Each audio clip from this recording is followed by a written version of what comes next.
Undercover CFO saw his cashier skipping lunch to feed daughter. What happened next shocked everyone. The fluorescent lights hummed above the rows of cash registers at Brightmart Superstore, the biggest grocery chain in the city. To most, it was just another bustling afternoon, customers rolling carts full of groceries, cashiers scanning barcodes with robotic precision. But hidden behind the mundane chaos was a story that would shake the foundation of the company. The story began when James Hartley, the company's newly appointed chief financial officer, decided to go undercover. James wasn't a typical CFO. He wasn't content with spreadsheets and quarterly reports. He believed numbers only told half the story. To truly understand how money flowed in a company, he needed to see the people behind those numbers, the employees. So, one crisp Monday morning, James traded his tailored suit for khaki pants, a polo shirt, and a name tag that read, Gym Trainee. Instead of entering through the executive glass doors, he walked through the side entrance used by hourly workers. On his second week, James met Emily Carter, a young cashier in her late 20s. She had auburn hair tied into a neat bun, tired eyes, and a polite smile that never seemed to reach her cheeks. Despite the constant stream of impatient customers, Emily greeted each one with the same soft tone. "Good afternoon, did you find everything you needed?" James noticed her work ethic immediately.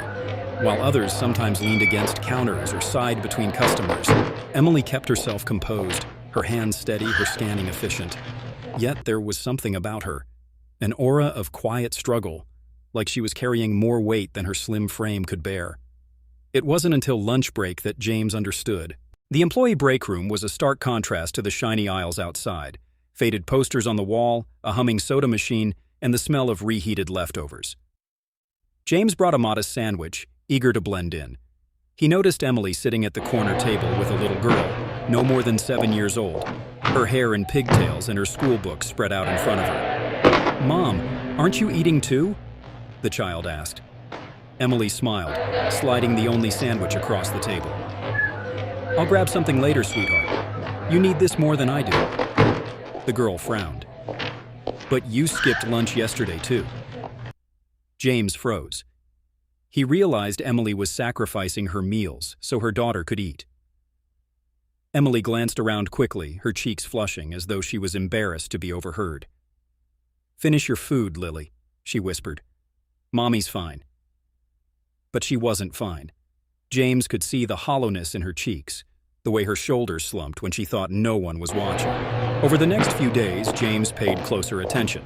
He noticed Emily often clocked in early, volunteering to cover shifts no one wanted. She never complained, even when a customer yelled at her for a coupon that didn't scan. At night, after the store closed, she stayed behind to help the janitors restock shelves, earning just a few extra dollars. But what stood out most was how much she poured into her daughter. On breaks, she'd help Lily with math homework, teaching patiently, even though her own energy was drained. When Lily laughed, Emily's entire face lit up, as if for that moment, the weight of the world vanished. James learned from another employee that Emily's husband had abandoned her 2 years ago, leaving her with bills, debts, and a child to raise alone. Despite it all, she never missed a shift. She never asked for special favors. She simply kept going. Chapter 4. The decision. James felt torn. As CFO, he was tasked with reducing costs and improving efficiency. The board had been pressuring him to cut labor expenses. Yet here he was, staring at the human cost of those numbers. He could have looked away. Many executives did. But James couldn't shake the image of Emily sliding her sandwich to her daughter. So, he devised a plan. Chapter 5. The Revelation. One Friday afternoon, the store manager gathered all employees in the break room. "We've been asked to host a special visit today," he announced. "The corporate office is sending someone important." Murmurs rippled across the room. James stood quietly in the back, still in his trainee polo. Moments later, the manager's phone buzzed. "He's here," he said. The employees turned as a man in a tailored suit entered the room. But instead of introducing himself, the suited man walked straight to James and extended a hand. "Mr. Hartley, good to see you," he said warmly. Gasps filled the room. Emily blinked in confusion. "Mr. Hartley?" James sighed, tugging off his trainee name tag. "Everyone, my name is James Hartley. I am the Chief Financial Officer of Brightmart." The room erupted in whispers. Emily's face turned pale. You're the CFO? Yes, James said gently, looking directly at her. And I want to tell you all what I've seen during my time here. Chapter 6. The Speech. James cleared his throat, his voice firm but emotional. I came here undercover because I wanted to understand what life is like for the people who keep this company running. I've seen dedication, kindness, and hard work, but I've also seen struggles that no employee should face. He turned toward Emily.